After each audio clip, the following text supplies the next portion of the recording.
Lorsqu'on parle de pilotage, on fait souvent référence à la notion d'indicateur. En effet, un des facteurs clés de réussite du pilotage est la pertinence des informations à la disposition des acteurs afin qu'ils puissent comprendre et évaluer des situations, s'assurer du bon déroulement de l'activité et décider le cas échéant de mesures d'ajustement. Un indicateur est donc une information ou un ensemble d'informations permettant d'objectiver, d'apprécier ou d'interpréter une situation, un résultat ou une évolution. Ce n'est pas une simple donnée. Un indicateur, c'est une valeur, une unité, un contexte, un objectif, une méthode de mesure. Ils permettent d'alerter, de prendre des mesures d'ajustement ou d'anticiper.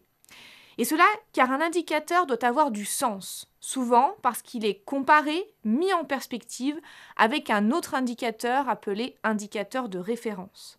Cet indicateur peut être une cible, un objectif, une situation passée ou encore une norme externe ou contractuelle. Il est ainsi possible d'évaluer une situation actuelle, les écarts par rapport à l'objectif, mais aussi d'évaluer une situation dans le temps, progression, stabilité ou dégradation. Cela aide à piloter efficacement une organisation, c'est-à-dire à avoir une visibilité sur l'activité pour proposer des actions en conséquence. Le pilotage de la performance s'inscrit au-delà du pilotage traditionnel autour des indicateurs financiers.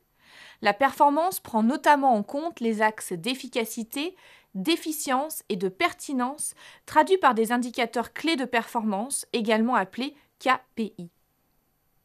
On distingue ainsi différents types d'indicateurs.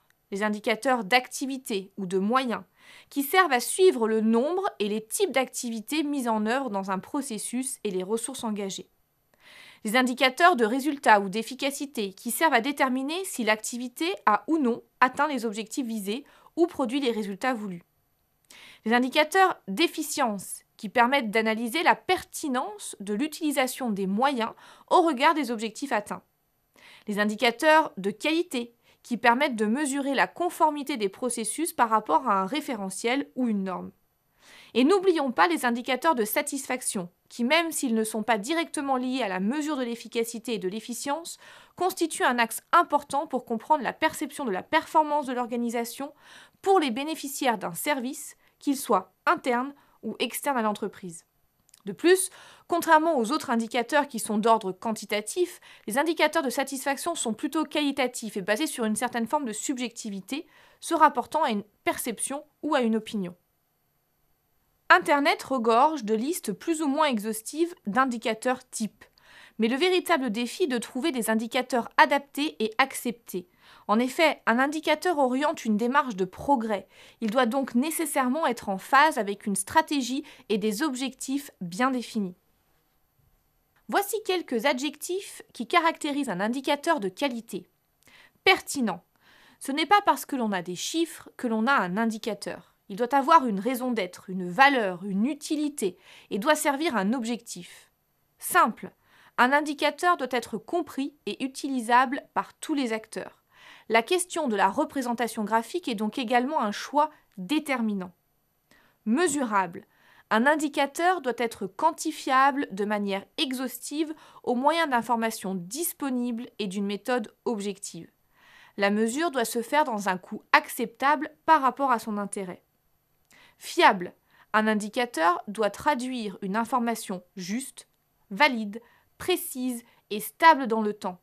Il propose la mesure exacte et incontestable d'un comportement ou d'une situation sans biais, ni approximation, ni interprétation. Respecter ces qualités d'indicateur permet de ne pas tomber dans les travers de l'infobésité.